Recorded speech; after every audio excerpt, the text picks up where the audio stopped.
За сайн байцгаана хүүхдүүд.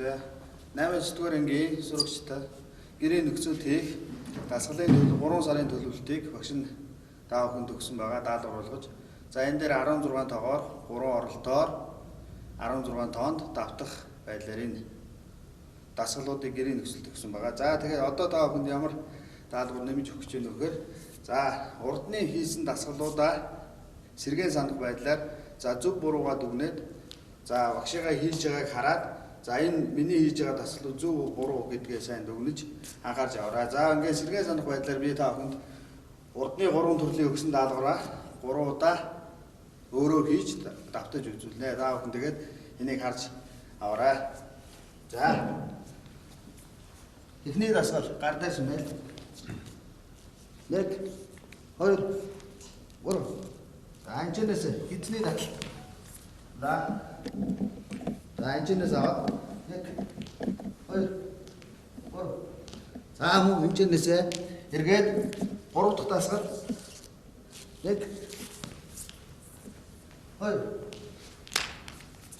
3 4 за ийм байдлаар явсан байгаа. За энэ дасгалууд маань нэгсэндөө та бүхэнд гэрийн нөхцөлд энэ дасгалыг 16 тоонд 3 удаа давтаж сурсан байгаа гэж найдаж байгаа. За 3 дугаар сард бол энэ дасгалыг өгсөн байна. За энэ дасгал дээр нэмээд гүйлтийн сонгол дасгал 8 тоогоор 4 төрлийн дасгалыг хийх. За мөн өсрэлт. За хөлөөс хөлд өсрөх. За дээрээс нь шилжилтээс дээшээ өсрэлт хийх. За мөн байрандаа бөмбөг шидэх байдлаар өсрэлт хийх.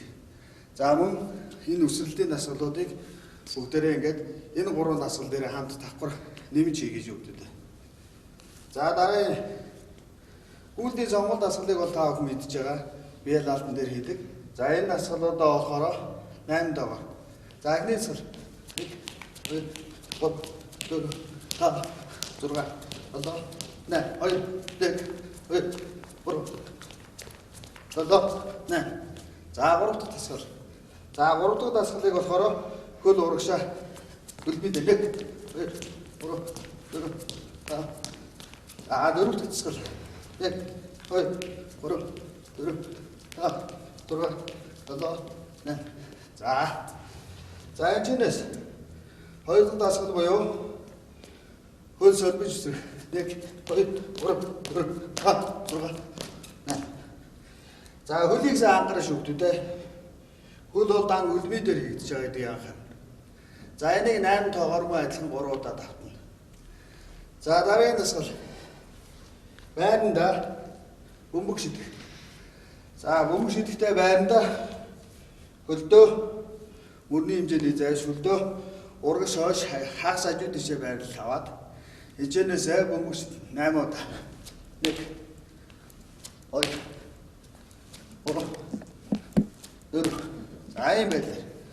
За бөмбөг дараагийнх байранда хаалт тавина. Болболын хаалт. 1 за анхаараа 2 за дээшээ өсрөхтэй гарын саруу баг зэргийн хийстээр доош оруулж байна. 3 4 за ийм байлаа. Дасгалуудаа давтнаа. За ингээд та хүн гэрийн нөхцөлдөө 3 дугаар сард өгсөн 3 дасгалтай хамт 4 дугаар сард одоо хийх энэ 2 дасгалыг нэмээд ингээд хийж сурнаа. 8 тоогоор 3 удаа. За ингээд та